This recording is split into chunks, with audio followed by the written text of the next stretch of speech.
It is the Anfield wrap after Liverpool have beaten Huddersfield by 3-0. It's a slightly strange game, a little bit game of two halves, supposedly. That's what a lot of it's come out afterwards. The manager himself has talked about the fact that Liverpool approached it differently second 45. I've got Rob Gutmann, Philippa Smallwood and Adam Smith to work through all of this with us. And I'll start with you, Rob. Liverpool got the win that they needed to get, got the goals that they maybe needed to get, got the clean sheet they certainly needed to get. It's, whilst not being the sort of win that has you singing everybody's name coming out of Anfield, not least because of how little Huddersfield offered, it was still an important one, and one that we can maybe use to track the progress of the club between now and Christmas. Yeah, I've watched it, all the bits back this morning, all the post-matches, and I thought, Jesus Christ, Klopp was very honest when he said relief was, the overriding emotion. No hiding from. I think managers like to not admit being relieved, but it was just relief. And you know what echoed for me? Which show did we do last week, Neil, where I said, it feels like so long since Liverpool just won a football match where you went out the ground, not exactly thrilled, maybe even mildly discontented, but you had 3 points and there was every three... No, this is Which interesting show was we were it? doing a history show, which hasn't come out yet, That's but it was about 05-06, and we were talking about these sorts of home games under Benitez, where you'd win 1-0 or 2-0, and the Even result Houllier, was, yeah. and Houllier, and the result was sort of never really in doubt, certainly once you got ahead. Yeah. But you wouldn't necessarily enjoy the games. Everyone would just sort of come out and go, well, that's out the way then. Yeah, whereas now it feels like every game is like a mini cup final. I don't know, we've tended to play very well to get our points. We've had to work very hard to get our points. And we're gifted it feels like we're gifted a penalty a little bit. Although looking back at the replays on it, it is clearly a penalty, but it's not in the context of us making chance after chance. We blow that one and you think, Christ's sake, we can't even when the gates open for us, we can't quite walk through it. And then it feels we're gifted a first and a second. I thought, this is how football used to be. This is how it seems like it is for other teams. It feels kind of fair. It was interesting what Klopp said. The strangest thing about what Klopp said after the game, which if I can digress on this, is a tactical note. He talked about in the first half we had too many men behind the ball, not enough men ahead of the ball. I sit in the Kenny Dalglish stand, in the upper Kenny, as we call it, after 2 weeks. As in the upper Kenny, Joe Gomez was holding his position far, far too much. And I was screaming at him to bomb beyond Salah the whole time. I thought, I'm getting boring here. It's like this is the only tactical insight I've got in football to the people around me. But it was interesting. Klopp comes out second half and goes, yeah, we didn't have enough men ahead of the ball. I thought, why don't managers get that message onto the pitch like after minute 15 when it's fucking obvious? Before I bring everyone else in, why do you think, firstly, it sounds as though, forget the idea of getting the message on the pitch, that they've worked on stuff all week. Why do you think that Gomez makes the decision that he makes as a footballer? I don't know if it's maybe it's nerves. Maybe it's a hangover from Tottenham. I did wonder about those around him, the senior-ish pros, the Hendersons and even the Salahs weren't going, Joe, just get the fuck Henderson really was. He was right in front of me all game. I was in the lower Kenny Dalglish stand, and Henderson kept screaming at him and pointing like, "Why aren't you there? I need you to be there." I must admit, I was looking for that and didn't see that. I mean, Henderson was getting had his own crosses to bear in that first half, I think, as did others. Some around me were criticising Jordan for holding too much, and I think that was another one of Klopp's things, that there was too many behind the ball. Again, why are they doing it? Yeah, it probably is a little bit of paranoia and caution. Also, I don't know, maybe we haven't played a low block like this for a few weeks, so maybe it's a little bit of habit. I don't quite think when Huddersfield were very, very bus parky there, weren't they? I mean, I had my words echoing around in my ears of Steve Armstrong, who said that that Huddersfield were the best team United had played this season last week, which I thought it was his way of putting the boot into us as well, because we'd only played them the week before. I thought, Steve, they were shit. I want to talk about this a little bit. I'll go to you first on this, Adam, because I think it's important to talk about the opposition, because it's hard to say, were Liverpool that good? Second half especially, were Huddersfield that poor? I think one of the things that happens, maybe I'm wrong, but I actually thought on 35, I remember sort of thinking, hang on, this Huddersfield side looks knackered. The speed with which they went from quite a peppy first 10 to a bit of, we're doing shape now, boys, to 35 minutes, and them sort of looking at each other a bit like we're goosed here. And I don't know if that's Liverpool moving them out of shape. I don't know if it's the intensity of the two fixtures they've had back-to-back. But did you think that the speed with which they retreated and the way in which I just thought, I was on 35, I was thinking we get something here second half, because these have got no legs. I don't know whether I thought that particularly. One of the things I did think was that they were incredibly well organised, and it was even to the point where I was watching the two central defenders and the two what were nominally sort of holding midfielders were about 6 foot away from each other, and at one point it was literally like they were mirroring each other. So the like to the extent where the central midfielder would move one leg a little bit to the right, and the defender would move one leg with him. Honestly, it happened. It was like if you could have filmed it and watched it back, it was like one of those comedy things where everyone moves at the same time, and all four of them were shifting precisely together. And that sort of thing not only takes a lot of concentration, but it takes a lot of physical effort. And as you say, when I think you've done it 2 weeks in a row, and I think that the game against United that they had the week before, it's a lot easier when you're at home, but when you have some attacking intent, it's a lot easier for the defenders to go, right, we've got 30 seconds here, we can just breathe, literally just actually breathe. And also when you've got a goal on the board as well. Of course, when you've got something to defend, that's something, something to protect. But when you're then away from home, it becomes a lot more difficult. And when you're half an hour in and you think, have we even got into their half? Like, have we even, have we even moved forward at this point now? We certainly haven't for the last 10 minutes. All we're going to do now is spend the next hour defending. And that must wear you down as well, I think. And on the back of the United thing, on top of that, I thought it was a little bit of a combination of things, to be honest. I thought that they were very well organised, but I thought we were quite poor for large chunks of the first half. I said to Philippa when we met outside, I nearly fell off my chair when I heard John say on the post-match show that he thought Milner played well, because I thought he was really poor for basically all of the first half. Played the ball out of play several times, got caught in possession several times, slowed the game down a lot. And I think that is, to an extent, kind of then dictates how the game's going to go, because you're not playing with much intensity, but they're also stopping you from doing it. So I think the first half, it was a little bit 6-1, and then when they started to tire, that was when we also coincidentally started to play some, nice passes. Philippa? I actually quite enjoyed yesterday's game. I don't know if it was just, I managed to get myself in a bit of a state in the first half with a bloke sat in front of me where he was literally just doing my head in. And when he suggested that Salah missed the penalty on purpose, that just tipped me over the edge slightly. I then enjoyed the game because I actually said to the guy next to me that I felt that if we got one goal, we would get 2 or 3. I felt it was that sort of a game, and it was just about getting that one goal. And obviously, when you miss the penalty, you kind of have that dread and fear in you that, that's it, the chance has gone. And, we hadn't created anything really of any note, had we, in that first half? So you were struggling to see how we were going to actually get a goal from anywhere, really. And I think the reason why I did enjoy it was because in that second half, I felt like the team and Klopp basically stuck 2 fingers up to all the negative arseholes, basically, who, in my honest opinion, I've basically gone too far with some of the things that have been said. And, the likes of Lovren, who's had dog's abuse for a week, these people are human beings. The human beings at the end of the day. And all any of us want is for them to win. And how he's giving them the sort of shit, and we were talking about Henderson, the sort of shit that Henderson gets week after week. How we honestly expect them to go out on the pitch and give their best for us when we're giving them our worst. Do you think that's an in the ground thing or an out of the ground thing? Because I don't sense in the ground. I get it. You get the odd whinge. Yeah, you get the odd asshole in the ground. I think it's, to be honest with you, I think it's a social media issue. Yeah, I think that the problem is that people get passionate. They have reactions to things, and we all do it in everyday life. And you can have an instant response to something.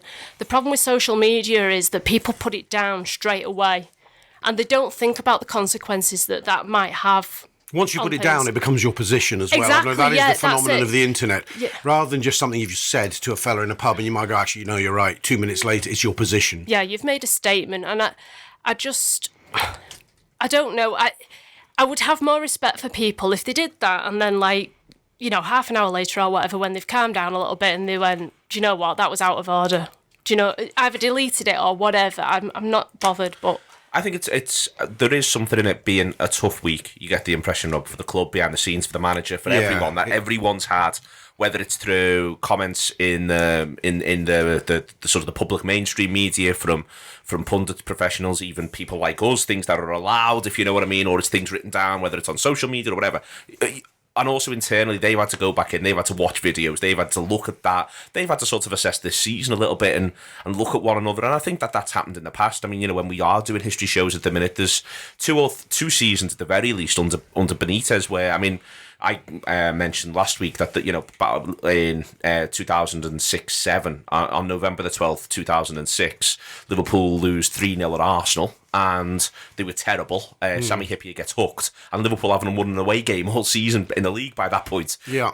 But they still pull themselves round, they pull it back together. So you get the impression the aftermath of that game will have been rough, that this is something that happens to football teams, and that it's how they react. And that's what I think Philippa's right in that what you actually see in the second half is a little bit of, it helps that they get the goal, but I think that you do sort of see them go, come on, let's just do something here, let's just come alive. Yeah. There's a sense, again, kept coming through from Klopp in the after-match press conference that there was no hiding this week.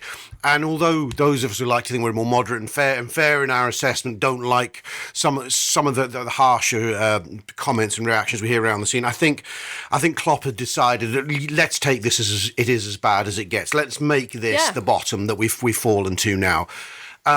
And let's build up from it. And it is all about how you react. And you're absolutely right, Neil, the history shows. I was looking at us.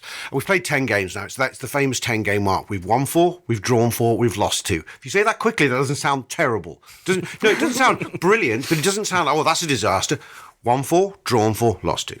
Now, see but actually, if you add weight to the fact we've played 4 of our top 5 hardest opponents this season as well, and we're the only one who's played 4. Some have played 3, some have played 2. So we've got a game or 2 in hand on some of these people. Now, okay, our form has been patchy. The players we put out, we haven't been able to consistently put out the best lads all the time here, but. As you say, Neil, the context of history is absolutely right. And we were always saying, yeah, this was a shit day at the office. What happens next is what it's all about. And this was a very good what happens next here, because it was another cliches bound banana skin fixture. But is there something in this, Rob, where what you've actually seen this season, we slip against Burnley, although I'd say we are tearing the screw, but probably 15 minutes too late in the game. And they were another side who were exhausted by that stage. But we've beaten Palace, we've beaten these 2-0 on both occasions. And it's worth remembering we got beat by Palace at home last season. Yeah. That what we may be seeing a little bit of is in quite a mundane way, maybe more mundane than we may have anticipated given the way this side started last season, but that there is a little bit of a pathway towards this is how we're going to deal with the bottom 13, that we may have seen a little bit of blueprint there yesterday as well. And we may actually begin to see this Liverpool side be one which has the attitude of, if we do not concede at home, we expect that we will score. And it might take us a bit of time to sort ourselves out occasionally, but we expect we will score if we don't concede. So if you want to come, be reflexive, end up playing 5-4-1, which is where Huddersfield were at times, if you want to do that, well, we'll wait it out. We will be patient. Let me ask you a question, and don't think about it. Just give me the number. How many goals has Liverpool conceded at home this season? 1. Okay, you know. Right. It's mad, that, isn't it? It's slightly mad. It sort of backs up, I think, the sense of what you're saying. Is at home Liverpool can be calmer, can be more patient, and probably patience would be its own reward. So on that, this is my Gomez thing from before. I think that when Adam talks, that there might be a little bit of nerves in the camp, that they might not want to make a mess of anything. I do sort of wonder if you think about it, it's actually a bit of a difficult team talk for the manager in that he wants to say, as Philippa argues he might have done at half-time, get out there and show the world on the one hand. But on the other hand, he might be saying, hey, lads, first 15, let's not do anything daft. Let's try to temper our enthusiasm a little bit. Let's give nothing daft away. Because I think this is a bit of a halfway house where, yes, they may be a little bit nervous. And the manager might actually be saying, patience is no bad thing here, boys. And then, because it must be so hard. I mean, I was talking to Steve Graves last night. This is a dressing room with multi-nationalities, multi-ages, multi-backgrounds to sort of put over. And what used to be like dead like this, but a bit like this. And I wonder if that's what you actually saw first half from a couple of the players. They were too much of one or the other. Yeah, I thought it was a really strange game because I think on the one hand, that felt like exactly the result we needed in every way. It was the performance we needed in so much as we were quite poor at times and yet won 3-0, which is what everyone's been saying all season. Why can't we just win when we're not playing very well like other teams do? So in that sense, it kind of felt like that was exactly what we needed. It kind of just nice and regulation and all that. On the other hand, I'm intrigued to know how much, if anything, we've learned from yesterday, because exactly like Rob said and you've said, we've actually been perfectly fine at home. It's away that we've got the problems. And we've generally been perfectly fine against kind of slightly poorer teams, the Crystal Palace one, because Burnley aren't, mugs. They're not in the same, you wouldn't put them in the same bracket as sort of Palace as they've been so far this season, and to an extent Huddersfield yesterday because they weren't very good. So it's just, I just don't know. I don't know what we've learned, and I don't know how different that performance was to the performance against Palace. I'd like to, if I could ever be bothered, I'd like to watch them back to back. I'm never going to be bothered, but if I could, I'd like to watch them back to back and say, how different were they? So I just don't know. I don't know what we know. Well, I'll tell you what, Adam, give us Mane and Coutinho. Then play yesterday again, and I think you see a different game. But they're not there. But I'd also say that one of the things I think you do learn, Adam, and I think this is something that we sort of I think we all need to learn, including the players. And I think that the management might be there on this, but sort of, I think one of the things you take from it is that class will out. So things like, for instance, the just simply like the Sturridge finish. Even I think that they get to a point on about 35, 40 minutes where they've realised they can't really cope with Salah.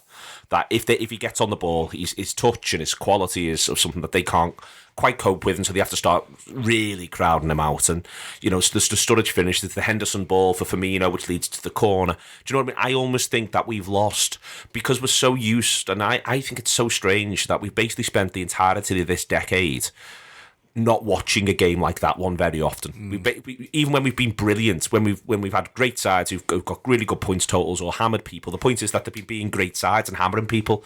I think we've almost just lost the art of the regulation 3-0 against the side that has just come up, if you know what I mean, in that the 13-14 side puts 9 past them. Yeah. You know what I mean? Or last season's Klopp side around this time of the year beats them 6-0 like they did to Hull, absolutely embarrasses them and puts that unreal performance in.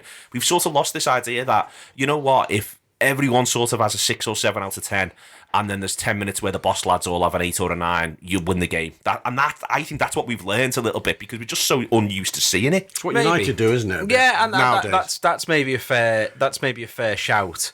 I suppose what I'm intrigued to know, and again, it's something that we will never know, or maybe years later we will, or whatever.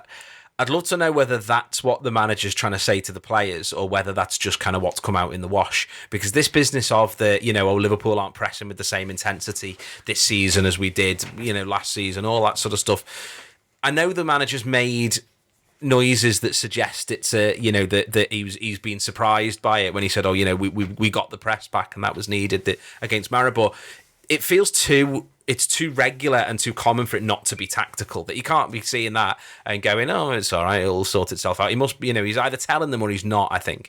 So it's interesting that is this what he is trying to get us to do now? And almost because he saw the wheels come off so spectacularly after Christmas last year, is he sort of saying we don't need to go hell for leather like we did against Watford, because a 3-0 win is the same as a 6-0 win. You're still getting 3 points for it. Don't worry about it. We don't need to play the best football ever. Let's just nice and pace ourselves. And if it is that going to take a little while for both the players and the supporters to get used to that's the sort of match that we're going to go and see, is a bit of a dire, 3-0, not particularly exciting, but we've got the points, so what does it matter type game? On that, I think, Philippa, to deal with a couple of the core issues in the game. The first one is I will talk at the end about the overall selection, because I actually think that rolls into Maribor and I think it rolls into West Ham. So I'll come on to that at the end. But before then, what I think doesn't settle people down is that they don't know who's taking the pen. That they're all arguing over who's taking the pen. And I think that this is where little things like that at the moment, when, little moments of confusion, little things like that, little bits where Matip and Henderson were both trying to either claim the ball off each other or leave the ball for each other, they all tell the story of footballers who aren't quite settled. I thought the penalty thing I thought the whole passage of play around the penalty was crazy, to be honest with you. Yeah, it was interesting with the penalty because it was right in front of me and I didn't know why it was given. I don't think anybody in the ground really knew why it was given, what was going on. To be honest with you, a lot of people around me thought it was a free kick to Huddersfield. Have you seen it back? Yeah, it's a penalty. Yeah, I mean, you can't argue with it. And to be honest with you, Kevin Friend for me was having an absolutely dire game. I think. And that was the one thing he got right in the whole game for me. And I want to give him a little bit of credit. I think from the moment he got the minute silence wrong at the start, he just went downhill from there. Oh, it was crazy. But, yeah, I mean, I didn't know if it was that people were unsure as to who should be taking it. I thought it was more that there was people who were wanting to take it, who wanted to take on the responsibility, and then it was pretty much well, no, Salah's been told that he's the guy that's taking it, and I think that was more that was what was going on there. I mean, I've seen lots of people say, why was Salah taking it when you had Milner on the pitch and you had Firmino on the pitch? But I think they'd both missed their last penalties each. I think no matter who took that penalty, if they didn't score it, people would be saying, why didn't X, Y or Z take it instead? Why didn't Salah take it because he scored the one for Did you notice Firmino? He didn't compete for it. He backed straight off. He just went. It was as though he knew he wasn't in the running for it. Yeah. So I think you're right. I think Salah had been nominated, and a few others sought to exploit the confusion a little bit. Sturridge wanted to take it as well. Sturridge was That is so Daniel, though, isn't it? It doesn't matter how set you are with that. If he senses any weakness, he's gonna. That's just his instinct. Yeah, but then. He's missed more penalties than anybody I can. Shit penalties. Do you know what I mean? It's always like, no, not Daniel. I do feel for James Milner. I mean, at the end of the day, he had an impeccable record. One miss against Southampton, and I was trying to do the stat in my head. I think Liverpool have missed 3 of their last 5 pens we've taken because it goes back to Milner missing last season. Firmino's missed this season. Yeah, we've missed 3 out of the last 4 or 5. It's getting a little bit silly. The thing is as well, though. Sorry, Philippa. I think the thing is that's a bit weird about it is the way that everyone's a bit like, why is Salah taking the penalty? I mean, he's literally just scored the biggest penalty in the history of Egyptian football. It wasn't the maddest shout ever that he took it, was it? Everyone around me was going, yeah, of course it's Salah, he should be taking it. Did you know he scored 3-2 last week? Everyone was doing it. I was so... I was nervous. I was so James Milner, it was ridiculous. I think Milner should have taken it, but it's just the way some people are like, I can't believe Salah took it. There's a bit of logic behind it. It wasn't absolutely outrageous. I was just... the thing that was in my head was I think that because I think Klopp wants... Because if you remember, there was the pre-season game in Ireland, and we get a penalty in that, and Milner's on the pitch, and Firmino takes it. Yeah. And I think that Klopp's, because Milner's not going to be a regular starter, whereas Firmino and Salah are. So Firmino was the penalty taker because he'll be on the pitch. That attitude is, we get a penalty, Firmino's on the pitch, he'll take it. And I understand that logic. And I think that what's happened in general is that Firmino's gone, don't fancy the next one, or Klopp's gone, I don't want you on the next one. We give it to Salah. Because it broke Firmino a bit, didn't it? It broke Firmino a bit, so it might be that the logic is we give it to Salah. My thing is, surely we're all big enough grown-ups to be able to say, if Milner's on the pitch, Milner takes them. And then if Milner isn't on the pitch, Salah takes them, or Firmino takes them, or Dan Sturridge. Do you know what I mean, Rob? Yeah, I think surely you just you've got this fella who takes a really good pen, and there was loads going on in that Southampton one, and it was all a bit weird, I think, and it was a strange day for Milner in general, that game. I mean, that was the game when he crawled at one point, he was having such a bad game. Yeah. I just sort of wonder if, you just have the idea of, listen, if Milner's there, it's like he's an asset for this. Get the fella who's the asset, get him to do the thing he's an asset for. Do you know what I mean? I agree. I think players who aren't natural goal scorers, when they get in the groove of taking penalties, they tend to be very good and very consistent at them. The Phil Neals of this world stick in my mind from my childhood. I think managers at the back of their minds, as much as the who's on the pitch more often argument, I think they like to see numbers in their front players. And I think the idea of pushing, I think, you know what? That was Salah's 10th of the season if he slots that. I think he thinks confidence accrues to the player, accrues to the status of the team. The dressing room, this fella's scored 10 so far this season. It's not even November yet. Exactly. Can I just say as well on the Salah thing with his goal scoring record, because something that's being levelled at this Liverpool side at the moment is that we haven't got a proper goal scorer in the side, that we haven't got the the Harry Kane or the Lukaku.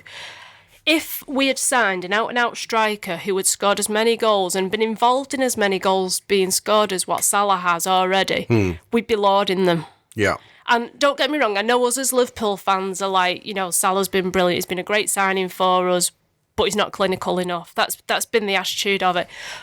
But if he was a striker and we got him in and he scored as many as what he has and been involved in as many goal-scoring opportunities even, we'd be absolutely going, oh my God, what an absolutely unbelievable striker we've got in our hands. But because he's a wide player, he's maybe not getting the recognition that maybe he deserves for his goal-scoring record. I think that's absolutely right. And also what he also represents is a really successful transfer. That's something we haven't been able to take for granted in recent years. Quietly, Mane represented a really successful, after a few years in the wilderness between Suarez and Mane, quite frankly. Yeah. And he's a really successful transfer, and it goes to show that a really successful transfer doesn't necessarily revolutionise your season, because there's lots more besides. I thought it was interesting with Salah, he made the striker point. He ends up his last 5 or 7 minutes on the pitch are as a central striker, which is where he can play. I also thought, looking at the way the front three were moved around through the course of the 90 minutes, I thought Firmino was highly effective throughout in a variety of positions, really. Coming in off the left.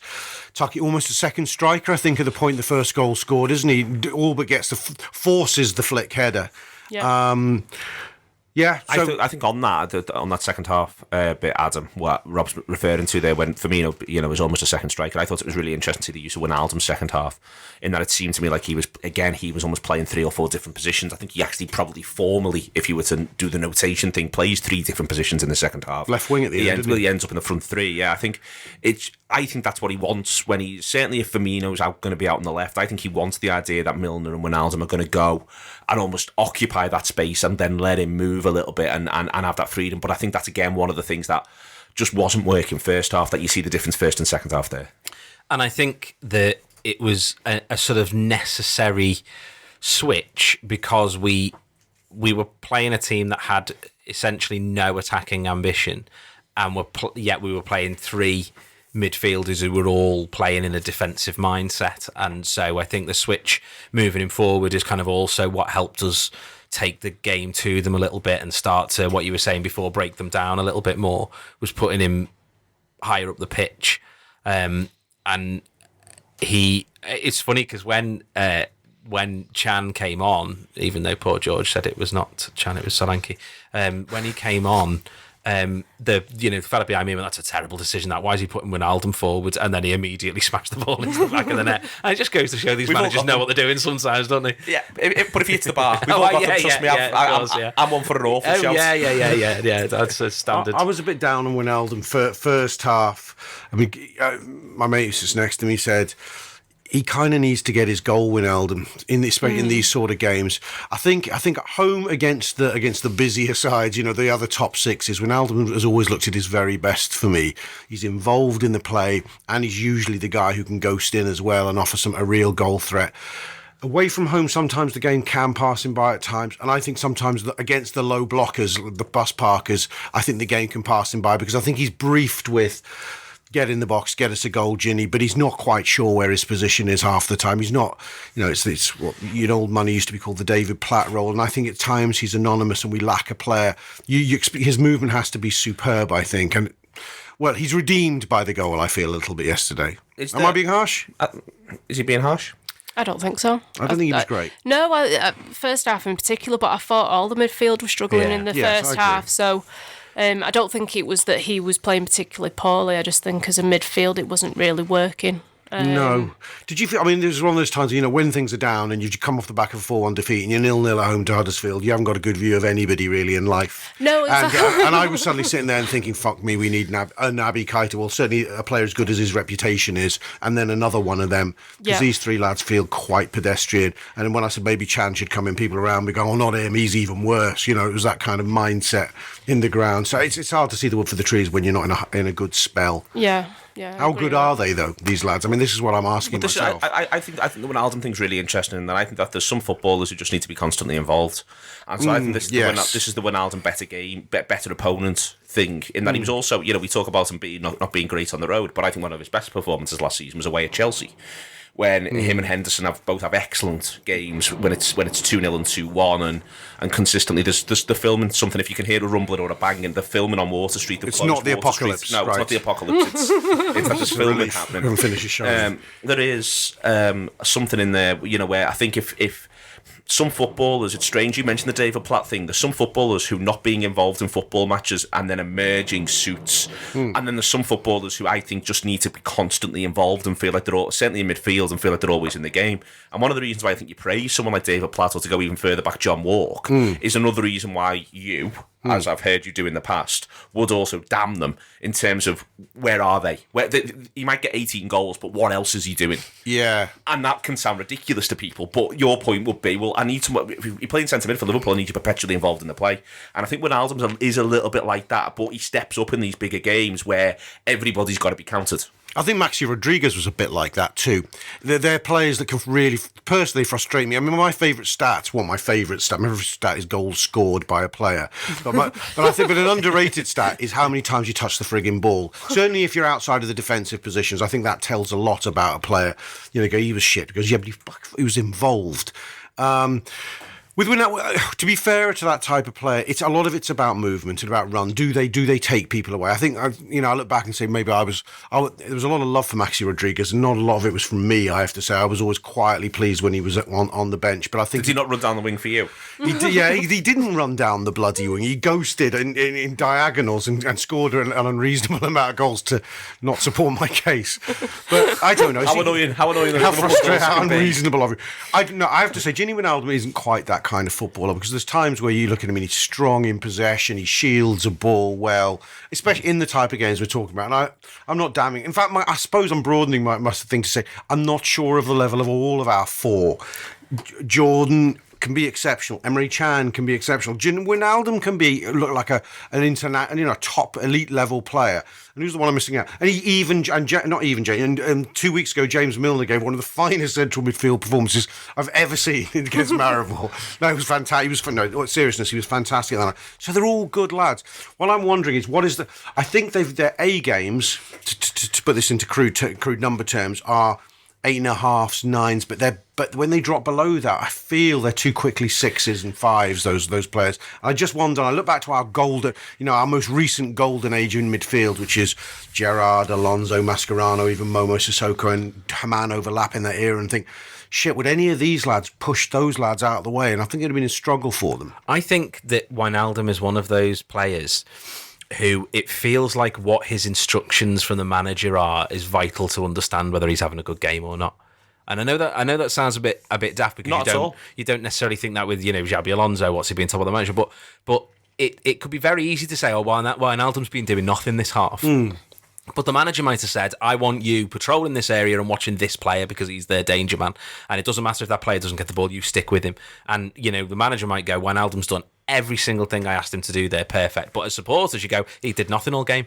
You know what I mean? That's what it feels like. I think there's something in, Adam, I'll come back to you on this. I think there's something in being that third midfielder of the three. I think it's interesting what Rob says before, because the thing about when you go through them, the Mascherano, Alonso, Gerrard thing is when it was all crystal clear exactly who was doing what, you could go, that's great, that's a great midfield three, it all works. I think that if you're the lad who's obviously the one who's spending most of his time holding, you can say whether or not he's doing a good job at that. If you're the lad who's clearly the attacking one of the three, if it's Coutinho or Lallana in this current side, you can go, well, that's what he's doing. This fella who's not one or the other, and that's where Wijnaldum often ends up being, that's the one who I think you'd often end up going, I'm not sure what he did today. And up to and including people used to say that of Frank Lampard in seasons where he'd scored 20 goals. Lampard doesn't do enough for me. Liverpool supporters especially would say, because they'd be watching Chelsea, and I think that's the hardest one, and that's what you're trying to say, isn't it? That there's always going to be one, if you're going to play that sort of shape, who's going to look a little bit left out. Yeah, and I think Klopp plays he's such a systemic manager in lots of ways. We've all sort of heard about the triggers for the press and watching your zones and all of that sort of thing. So I think he's very much a manager that is like, you've got a little bit of freedom. Henderson, I want you marshalling the defence. Coutinho, you've got freedom. You can drift in and out of the pitch, do whatever you want. Mane, same sort of thing. Wijnaldum, you are marshalling this part of the pitch, and that is your job, and that's what your part of the system is. So if you you don't necessarily know what the manager's told him to do, and it isn't a clear position, as you say, he's not clearly the attacking player or clearly the defensive player, then you can watch it and go, he's had a poor game, or he's not being involved, or why isn't he doing more, or blah blah blah. But if the manager's saying, yeah, he's done exactly what I wanted him to do, and it's notable that of the midfielders, he wasn't the one that went off, I think that's what you want. And as supporters, you've got to kind of say, well, I don't know what the manager has, but he has put the ball in the back of the net, I suppose. So I'll just quickly say what I've noticed Wijnaldum saying himself about what the manager wants from him when he's been sort of given questions where he's asked to self-assess a bit. He says he's always at me to get in the box more. And I do think that is the key with a player like Wijnaldum. I think in crude numbers terms, he needs to score more goals. He did begin to score more last season. I think it takes him forever to get his first and a long time to get the second, but they began to flow. So I think he needs to be in those positions around the penalty spot and beyond to do the last assist, to nod it over the line. There's positions where the likes of Moreno are whipping a low one in. Firmino, you can trust to be sliding. I'd like to see Wijnaldum be the guy sliding behind him. Emre Can is more likely to be, I think, sometimes when he's in the team. Yeah. I think it's good, Wijnaldum, but I think there's a level he can get to, and I think he needs to find it to stay there long term. I'd agree with all of what you've just said there, both of you actually, but I think we can say this about every single player in this side. We're being critical of Joe Gomez for not getting forward enough. We're being critical of Wijnaldum for not being involved enough. People were getting critical of Jordan Henderson yesterday for playing it short too often and not looking for the long ball. And then when he did look for the long ball, criticising him for that. We don't know what instruction the manager's given to these players, and it could have been something as simple as, don't give anything away. Let's just find our feet in the game. Let's just see where we go. And then we want you to do this, Have this, you seen and his this. interview afterwards? Yeah, I mean, he mentioned Inti about how it was a really simple change at half-time, to make it more attacking. And, it could have been the Wijnaldum thing where he said to Wijnaldum, you just sit here, and then he's looked at it, he's assessed it, and he's gone, right, at half-time, this is what I'm doing. I think that's what I like about this team. I think that they do follow the manager's instructions. Obviously, there's no accounting for people making mistakes, and I think that's maybe why the likes of Moreno didn't get a look in last season, was because he didn't really listen to the manager's instructions enough. And maybe he saw more of that in pre-season and thought, right, I'll give him another shot now. But I mean, even Moreno yesterday for me didn't get forward as much as what he has done in other games, and I can't help but feel that is the instruction of the manager. And the first goal, the goal's interesting because you see the numbers of bodies that are actually forward, and Huddersfield make the same mistake I think we've made several times this season. The ball gets funneled out to Moreno in our left back position, and Huddersfield's defence, because their pressers have stepped up. Yeah. Assuming that the press will come from their front players, they've stepped up. They're on the quarter way mark, aren't they? Yeah. On that line, Liverpool have put 4 on them. At the time the ball leaves Moreno's feet, there's 4 against 4.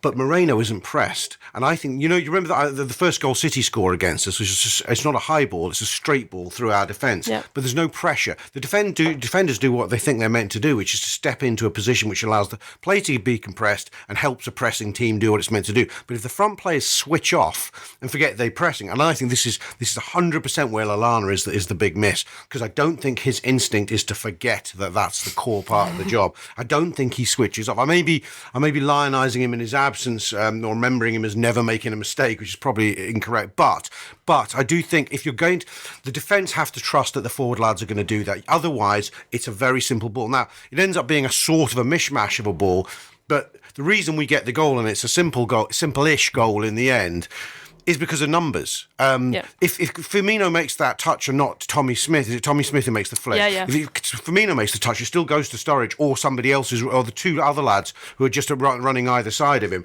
So the chance is going to be excellent as a minimum there.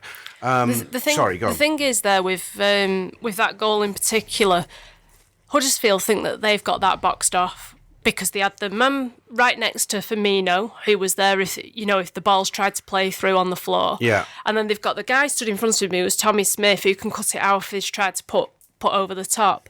And as it happened, he's done his job, basically, and got his head to it. And people will say that Liverpool were lucky because of where the ball went, weight but numbers. Sturridge was anticipating Yep. that something like that might come off, and he does that an awful lot, and it's something that probably isn't recognised enough for me from him. But he's always anticipating the mistake. He's always anticipating, right, where could this ball possibly end up? And a lot of the time, it can look a bit odd because he's in like a strange position, but if that ball doesn't come to him, people could then criticise him for being in an offside position because he is ahead of the play in a sense. But if you look at him, he's looking at exactly where Moreno is. He's looking at the type of ball that he's doing, and he's going, right, where can I get in here? Yeah, it's true, actually. The number of Daniel Sturridge goals, I think, especially in the last 2 years, I've seen where my first instinct is, was he offside? Yeah. Which just goes to show because that's not happening to, say, Firmino, who's a different type of player and not an orthodox striker. He's not really getting into those positions in quite the same way. And the finish is really, really good. I mean, I think that Daniel's missed 2 or 3 sitters, hasn't he, in previous appearances this season. But they're similar sort of positions to miss them in. He's got into them to miss them. Yeah, exactly. And that's a nice finish, that. He said something, it was after the game, I think, they're saying, you're pleased to get your goal. He clearly was. He's clearly pleased to do his dance again. You thought, he's just enjoying it. He's just trying to enjoy what's left, really, now. It sounds a bit harsh, that, but... he talked about needing a run, and I just wonder. Well, we're going to come on to talk about the next games, aren't we? Yeah, first I want to talk about the selection and the subs in this one. So, we get ourselves ahead in the game 2-0, a goal from a corner, and by the way, I thought Milner's corners were good yesterday. It's worth pointing out that Matip misses a really good opportunity, a hugely frustrating miss, to Not be for honest. the first time as well. Yeah, I am going to bang my Liverpool centre-halves need to start chipping in drum, and chipping in is, I'm not asking for 15 I'm not asking for Derek Mountfield-like returns, one for the teenagers. I'm saying, can just sort of 2 or 3 each, 6 from the position across the course of a season is not asking for loads. No. But on that, whatever the kerfuffle is at the start, Lovren doesn't start, and it's still not entirely sort of that clear what's gone on there, Rob. A groin injury, apparently, but Klopp looked a bit dubious about the whole thing. But yeah, but I think that they did know the team the day before. I could be wrong about that, but I think they did know the team the day before, so I'm not quite sure of that. But the subs, Oxlade-Chamberlain, I'll go Adam first on this. Oxlade-Chamberlain comes in, Adam, and I think he's quite enjoyable to watch, first and foremost. That's the big thing I've taken from his last few appearances. I've quite enjoyed watching him be very direct with the ball for Liverpool. I think he's...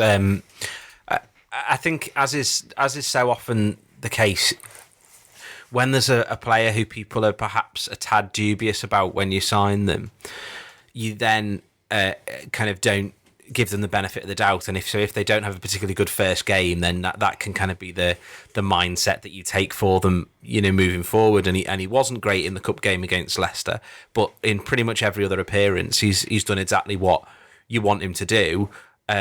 And I feel almost a bit sorry for him, actually, that he hasn't got a league start yet, because he's deserved one from his little appearances that he's come in for, and it felt generally like, the manager, I think, is maybe on par when it comes to his substitution decisions across the course of his Liverpool managerial career. Yeah, I think he's got as many right as he's got wrong, but I think yesterday was one where actually all of them made the team a little bit better, which is what you want from the substitutions. I thought he was. He's not letting us down, Oxlade-Chamberlain. You got to be. He's played virtually the whole game against Leicester in the League Cup, and he got a bit of criticism for that, which I thought was harsh. But since then, he's had these 20-minute cameos, and he's looked good in all of them, I think. I'm really It's a fascinating one, this one, because Klopp invested a decent amount of money in him, and he's had opportunities since that Leicester game, I think, to have gone, go on, let's give him a start. Like Maribor away was a classic example. I thought yesterday, you're without Mane and Coutinho. There's 2 wingers in inverted commas out. He's holding him back. He's definitely holding. I think he's holding him back, and I'm wondering what the plan is. And I don't think he's holding him back because he doesn't rate him. I think he's holding him back whether he thinks there'll come a phase of the season where I've eased this lad in. I've eased his legs in, and I want him to be big for me. I don't know. Maybe that's just me dreaming. He might be one for the fixture build-up in like December, January time, where we struggled last season, and maybe he's like saying, I want you to get settled into side to understand what it is that I'm asking these players, and this is the kind of thing that I want you to do for us. And at the moment, he's basically keeping him ticking over because he keeps coming on for these 20 minutes in matches. But I've got a feeling he'll play on Wednesday. I've been saying that for the last few weeks. Yeah, right. I thought he'd play yesterday, Yeah. but What do you think, Neil? I mean, do you think it's just, sorry, Alex, there's just no spaces for you at the moment or is there do you think there's a plan, a programme here for this player? There might be a little bit of a plan or a programme. I think there's what he's doing in centre mid, and I think you've seen all season. There's a real. I mean, firstly, Firmino comes off really early yesterday. Yeah, with no injury, that's no a leg problem, saver, and that's a real leg saver. That's a real. You've got 65 here. It's 2-0. It's done. I'm taking well. you off. Yeah, it was a real. But you've seen it right the way through the season. Firmino was barely subbed last year. Yeah. He plays 90 after 90 after 90. But then there was the feeling by the Stoke game when he starts off the bench, he was fatigued. Yeah. But I think he wants to settle. I think that the problem that Oxlade-Chamberlain's currently got is in games like the one we just had, he wants to start Salah. Why? Because he's great and banging him in. He wants to start Firmino. So Firmino's got to find himself a place on the pitch. And basically for that front three, if it's Oxlade-Chamberlain in there, he's picking between him and Sturridge. And at the minute, I think I think the Klopp-Sturridge dynamic's dead interesting at the minute. And there is something going on there where it does feel like these are two men who now understand each other. I think that you're seeing Sturridge play quite differently. He's like the number of times he went for a flick on yesterday. I don't remember Daniel Sturridge ever really winning his flick ons, ever really winning his headers. No. But you could see yesterday he looks a little bit bigger. It looks like there's some sort of plan for Sturridge before you almost get onto Oxlade-Chamberlain. And then I think in midfield, I think he's still a bit. It wouldn't surprise me, for instance, if when Lallana comes back, you may see a little bit more of Oxlade-Chamberlain in midfield. The idea that at the minute we're a bit. What we've got, we're going to hang on to a little bit. But I personally would start him Wednesday, and I'd start him in midfield. I think, and again, talking about the subs, I think you can see with Firmino, Sturridge and Salah, he takes them all off. And I sort of think if he isn't going to have Coutinho, and even if he is for West Ham, there's a strong argument to give Sturridge 3 games in a week and see how he is the other side before the international break. I think he'll want to play Firmino in all the games, and I think he'll want to play Salah in all the games. So I think if you're doing that, I'd start him centre mid, and I'd almost change possibly all 3 midfielders against Maribor. I'd possibly go Chan deepest as he played there in the first leg. I'd go Oxlade-Chamberlain, and then maybe you're picking what I agree with Joe Woodburn. And if you're going to keep someone in, maybe you keep Wijnaldum or I think he keeps in. one of the 3 in. So I think if you're going to keep one of them in, I'd almost keep Milner in off the basis that Milner. You can rely on him to keep going. They're scared of him. And also they should be scared of him. Yeah, he played really well against them, but I think that might be the plan. But I agree with Philippa in that I do think he is being held back for the idea that, firstly, it's going to come thick and fast in November, December, but also I think he might be being held back for the idea that he is actually just going to get a lot of appearances from the bench this season quite early on. That I think if we're going to be talking about, we play Chelsea Saturday, we play Stoke, then we play Brighton. And if there is if either Salah or Mane are fit, or injured, then the one who isn't plays all 3 of them games. Yeah. But the Liverpool manager might want to consistently hook him on 70, and he might want to think, I've got pace on the bench. At least I'm not losing pace. That's what I think. Yeah. I think that as far as specifically yesterday is concerned, I wonder to what extent, if all players were fit and all players were ready, so Coutinho still there, Lovren doesn't get whatever happens to him, I wonder if he goes again with exactly the same team that played against Spurs, because what I wanted to see was changes across the back line. I desperately didn't want to see the goalkeeper. I desperately didn't want to see Lovren, and I didn't really want to see Milner in midfield.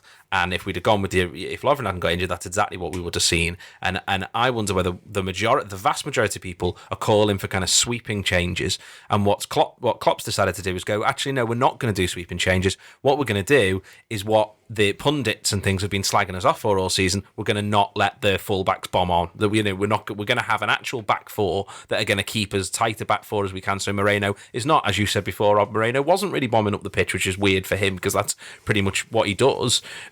Even you were saying Gomez was holding his position, even though Henderson was kind of telling him to get forward, he was like, no, this is what I've been told, I am sticking back and this is what I'm doing. And I wonder whether that part of that was that he decided not to use Oxlade-Chamberlain yesterday specifically because he wanted to go again with the same people and say, let's redo Spurs, but let's do it, change the tactics rather than the team. And I think there's, he's got to be saving him. And as you've said countless times, Neil, we've got 3,000 games between, December the 1st and January the 2nd or whatever it is. So there's obviously a time there when he's going to be getting 90 minutes because we're just not going to have the legs otherwise. So, and I think maybe Philippa's right with what she said before, where she's sort of letting him bed in, get to understand his teammates, get to understand what Klopp wants from him.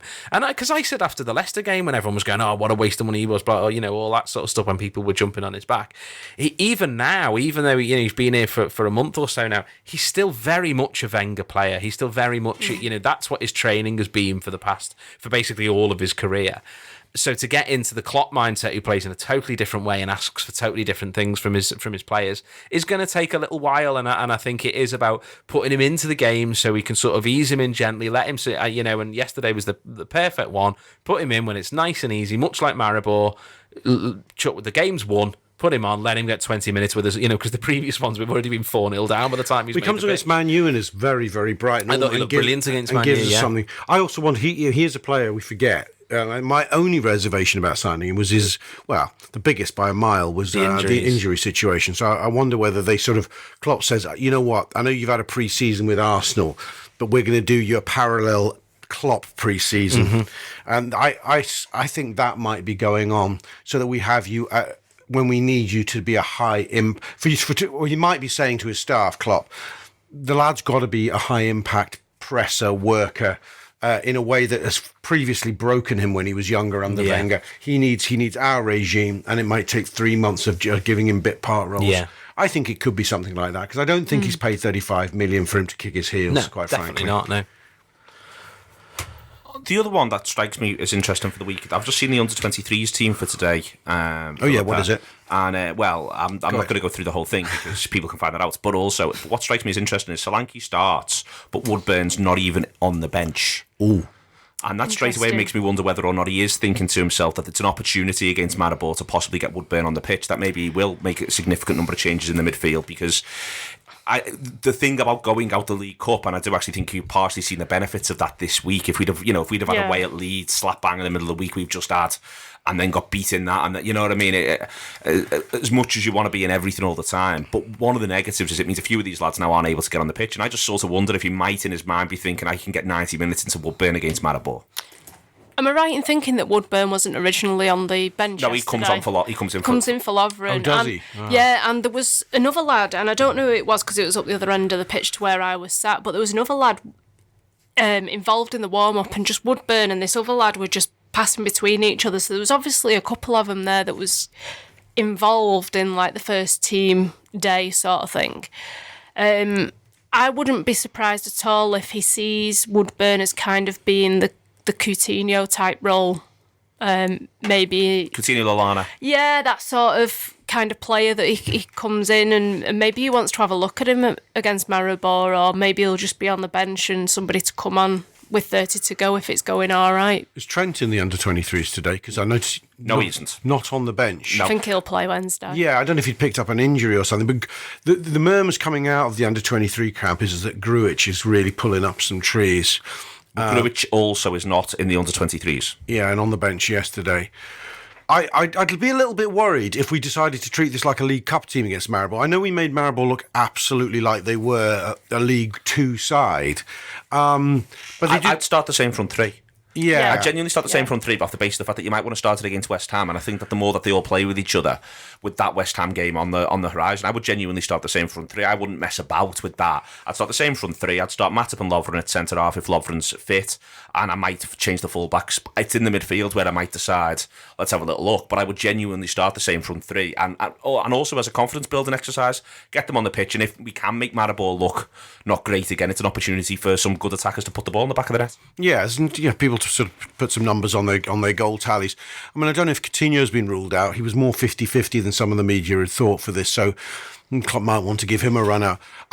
My gut instinct is that Klopp out of the midfield three would and I would prefer, if he's going to put Woodburn in, put him in with two of the more experienced players alongside Yeah, I him. agree. I don't. But then when are you playing Oxlade-Chamberlain? Well, I don't know. And this is what I think. This is one of the reasons why Yeah. Oxlade-Chamberlain isn't getting on the pitch. Klopp's going through what you just have. I think you're absolutely right. I think that's probably absolutely right. So the squad is quietly quite strong as well now. You whisper, We brought to, no, I think that's whisper important. it. We brought to, we were missing yesterday. I feel like I'm talking more than normal. We were missing yesterday three of our front five. Three of our best six for our front five positions were missing. And we brought two internationals off the bench. And these aren't internationals for some backwater. These are internationals for England and Germany. They were two of the first subs for us. And I think that's... £80 million worth of talent in today's market. Yeah, the squad is serious. The problem is that the one area we don't fix is centre. I mean, I think at fullback we're strong. People may I think we've got all kinds of options. I think at right back... Klein's not even played. If Klein was fit and you go in his backups are Gomez and Trent, you go, that's a strong right back position. At left back, you go, Moreno's is preserving his permanency. Robertson's been looked at a great deputy. We know Milner's more than capable in that position. It's just this glaring hole in the middle of the defence that had you got Van Dijk, you'd have gone, Jesus Christ, and he'd stayed fit and all, and he'd fulfilled expectation. You go, geez, this is a bit of a super squad now. I don't know. It's really hard to. This is why I even in our darkest depths against Tottenham, I'm kind of treating adversity as, let's just get this out of the way and start again. Yeah. It's almost like, okay, forget. I can't get too negative, really, and I don't really understand those who do. That's the next part of the season. That's the challenge. I think it's partially because of the intensity of the competition just for the top four place. It's partially because Man City are keeping winning and do look really impressive. Yeah. But on that, Adam, this is where, almost looking beyond the Maribor game, and I know that we should take each game as it comes, but if Liverpool can get themselves the win against West Ham, then they've come out of this little bank of 4 league games with 7 points, when one of them's been United at home, the other one's been Spurs away. It's probably par, or it's just about the least acceptable, but that's what they put themselves in position for now. This game next week against West Ham, this league game, I think it is really, really big for the club if they can go there and not be shipping goals and impress. I think that it means everyone can just take a bit of a breath, and now the big run into Christmas starts. I think one of the biggest problems that we've got is that for some people, if you're not going for the title, the season's a waste of time.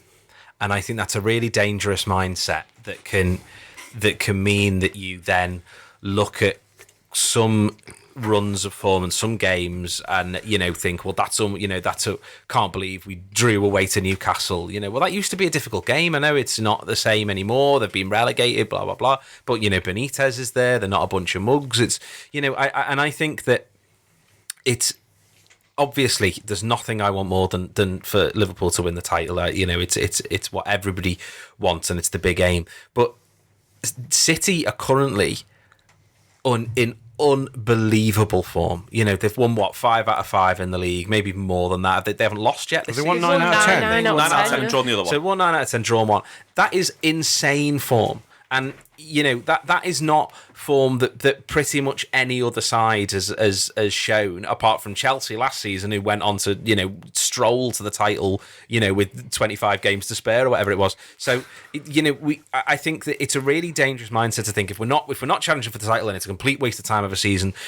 There is, as much as we all want it, there's other things to do, and if we can come out of these games, especially with it including that spanking by Spurs, because that's really worth remembering that at the end of that 90 minutes, I think a lot of people were just ready to set fire to the team sheet and say, let's throw it all out the window. So if you can come out of that with, as you say, Neil, with 7 points, that is a decent run of form at a time when actually everyone's been thinking that the season's a complete disaster, which it isn't. On that, I think you're desperate to get in, Rob, but I think one of the things that's difficult about that is that's back to where this decade point, in that the only 2 times we've come in the top 4 this decade, there's been a point where we've genuinely looked like we could win the league. And I think we haven't had. And I do think that it comes back to this 3-0 against Huddersfield, which you yourself said you walked out of, a bit dissatisfied in a strange way. Rob, we have this. Without the season sort of feeling like it's on fire in a positive sense at some sort of point. We haven't this decade then gone on and secured a top 4 finish. That we haven't done mundane. We don't really know what mundane looks like or tastes like anymore. It's been years. It's literally since 08-09, and even in 08-09 we nearly won the league. It's 07-08 really where we've sort of trotted our way through a season, got to 76 points, etc., without ever really looking like winning it. Even last season, we're 6 points off the pace after we go to Sunderland. It's only really after that point it begins to go wrong. Whereas 07-08, we were never really going to win that title. It was never looking plausible. It was the first season of Torres.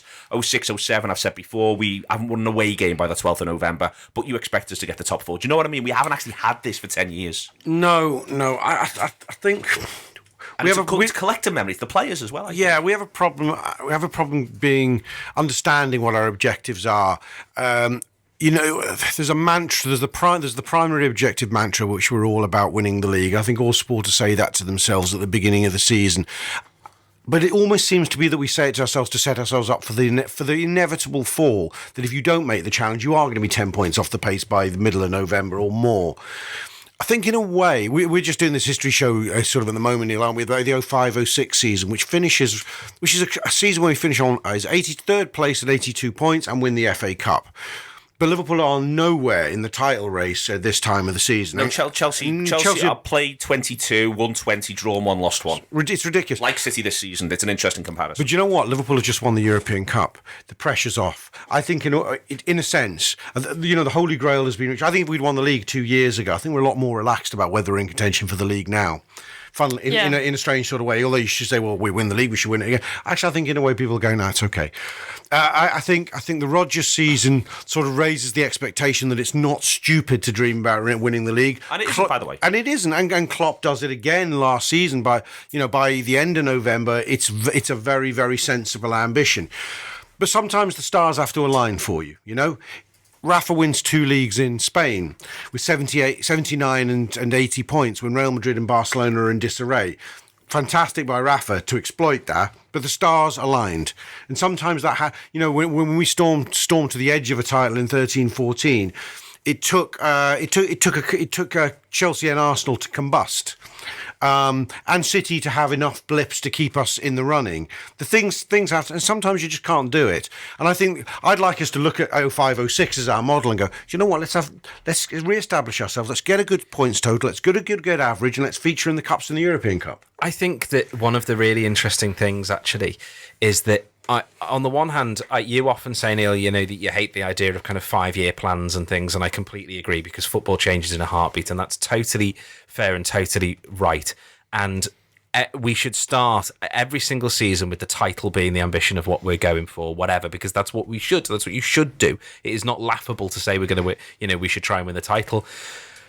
But at the same time, I think Jurgen Klopp's looked at things and gone, Liverpool have finished in the top 4 twice in the past 10 years, I think it is, or 10 seasons or something like that. What we need to do is get stability. And you know what? If the defence isn't sorted right now, right this second, if I don't buy the defence, I don't think there are particularly good defenders out there. If I don't get that sorted right now, it's not the end of the world if we get stability in the rest of the way the team plays. And the interesting comparison, I think, is Arsenal, who, apart from last season, have finished top 4 every single year of Wenger's career, won 3 FA Cups in a row, and yet every single time they lose, it's as you watch Arsenal fan TV or whatever, and it's as if they've been beaten 25-0 by Huddersfield or something. It's about progress and demonstrating signs of progress, and you can't, and people losing their heads a little bit this season, you cannot say after 7 games, 8 games, whether we've had progress from last season. We just don't know. And in actual fact, when you look at the comparative fixtures, you would say that we have, because we're a point better off than we were last season. I just think football's really complicated.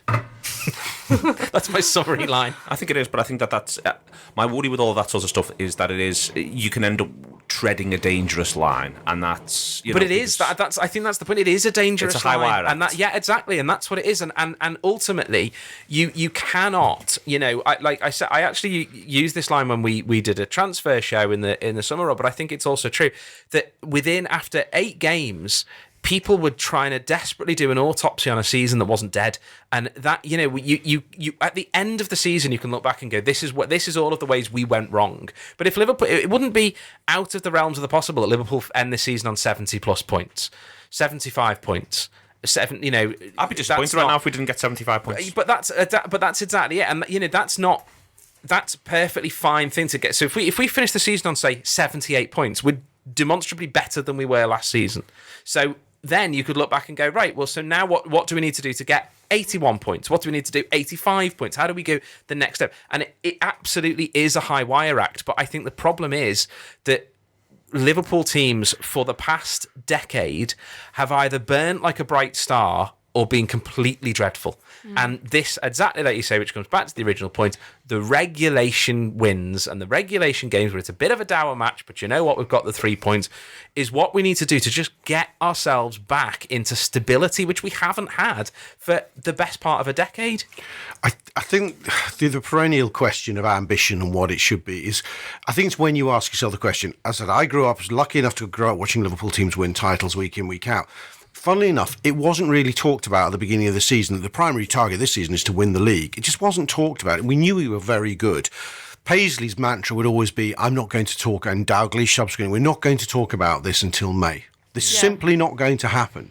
And as fans, we sort of bought into that. I remember feeling these little things, almost like suppressing the feelings of excitement when you knew we're going to win this fucking thing. But you didn't feel it in the autumn.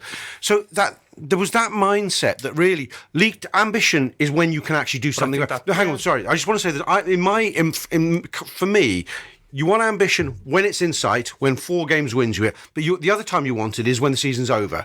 When you're sitting back going, now, what for next season? And that's when you're looking your board of directors in the face and goes, what do you expect? And we as fans can call them to account. But quickly, before we go over to Philippa and then end the show, on that, I take your point, and I completely understand that, but that changes when you've got a side who can, Chelsea 05-06, can be played 22, won 20, drawn 1, lost 1. That is when City are doing what they're doing at the moment. My point about this is you can use 85-86 as a good example in that United start the season, they win 10 out of 10. Yeah. But by game 17, they're back in the pack with everyone else. Yeah. And United, West Ham, Liverpool, Everton, Tottenham, I think that season, everyone's got the same mindset that you've just described. Yeah. The issue that we have now is that there's a number of seasons where you can say you don't talk about the title in autumn, but where the title's, it's not a marathon anymore.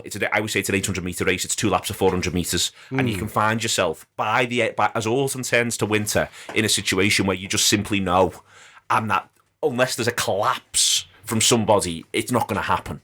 Yeah, and someone's out of the block, yeah. And I think that's what people find hard, and I don't blame them for finding that hard, because you do feel like, well, if we'd have been sharper, if we hadn't done X, if we hadn't done Y, I'd now be looking at 8 more points on the board, and we might not even be ahead of them because they've been that good, but we'd be competitive, but instead our heads fell off. And our heads fell off in the summer, and our heads fell off on me. Do you know what I mean? And I think that is different. I think you have to... I take your point, and I'm not saying Bob Paisley was wrong about anything ever. Yeah. But that's the difference is when right now we are all looking at City going, it's gonna... They've got to stop being this good for a period of time, and possibly have 4 injuries for us to finish ahead of them. Not even talk about the league, for us to finish ahead of them. But Bob Paisley would have said, facing City now, if Liverpool were Liverpool and City was City, but he was in charge, but we had this bank of knowledge and success in the immediate past, he would say, I'm not talking about the title, but I'm not giving up on the title. That's what his caveat would be, because he knew what was possible. And as with United in 85-86, they win their opening 10, as City have virtually done. And what that knowledge, that success breeds is, we can bring our game. We can bring our game at any point. And there was a point in those seasons where Liverpool would just switch on. Yeah, with 17 out of 19. Yes, you knew that. There was always a moment that could come and you'd wait for it, almost like a wave that they could surf. Now you need Liverpool to be out of the blocks. You really do. I mean, okay, in 13-14, yeah, we're out the blocks, aren't we? Last season, where we dream of a title, we're out the blocks. In 08-09, we're out the blocks. There's not really been another one where we've gone, Jesus Christ, look, we suddenly hit form in November, as we did in 05-06. We win 10 out of 11, something really or 9 out of 11, something really spectacular, but it doesn't take us to the brink of the title or the brink of competition anymore.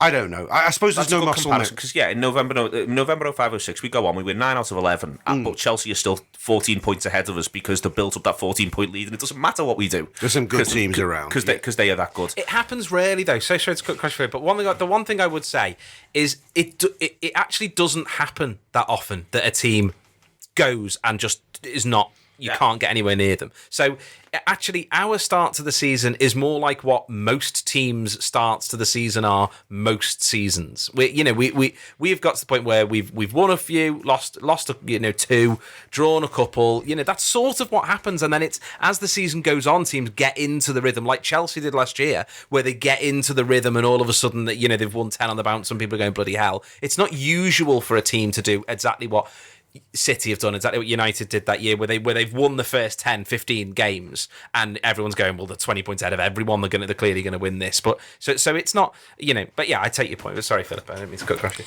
No, I think it's a fair point, and I think about like the United sides. I always used to, because I used to like go to school with all like United fans, and then when I was in work, there was loads of United fans, and I used to be taking the mickey out of them because they always used to me anyway, apart from the odd time, start quite slowly and sluggishly, and they'd be down there and you're thinking, you're not going to win this year and everything. And then they'd slowly start grinding out the results and getting the 1-0s, the 2-1 wins, and just grinding out the results. And then before you knew it, they were right back up there again. And then they'd hit the form and overtake everybody and then go on and win the title. I can't see City carrying on the way that they are. I mean, you saw yesterday the frailties that they have. I'm not saying that they're not going to win the league. I think that, by far, they're probably the best side in the league. They're not going to win 35 out of 38. They're not going to win 35 out of 38. You can't do this every 10-game spell, win so many games. And when you actually look at their squad, and I know they've got some brilliant players there, but if you go beyond 18 players, there is nothing there, literally nothing there. So they get a few injuries, then I think that, they could have problems. But they're not our business right now. They're not our business. They're not our business, and No. good luck to them because they blaze a street United don't. On that as well, me and Neil was actually talking about it last night. If you actually look at the table, it's really tight apart from City. If they weren't there, you would look at this and you'd go, do you know what? This is really tight this season. Who's second, Spurs or United? United. And the gap from us to United is it 5 or more? 7, I think. Is it 7? No. Yeah, I mean, you look at. I have to come back to a fact, some balance on us, and is fixtures. We've played 10, but 4 of those 10 have been against the top 5. If we don't play the top 5 in our next 10, we'd think we wouldn't be thrilled just to win 6, draw 4. No one would be saying that's tearing up any trees. It'd be okay, but it would be doable against the bottom 13, wouldn't it? But that would put us back more or less to the 2-point a game average, wouldn't it? We'd be on what? Somebody do the maths for me. 38 from 40. We'd only be 2 points off and at the halfway stage off the 76-point trajectory. We'd have gone, that's okay, that's not bad. We probably found ourselves hovering around the 3rd place spec, and that's very doable. Okay, thank you very much to Rob Gutmann, Adam Smith, and Philippa Smallwood to be in the Anfield Wrap.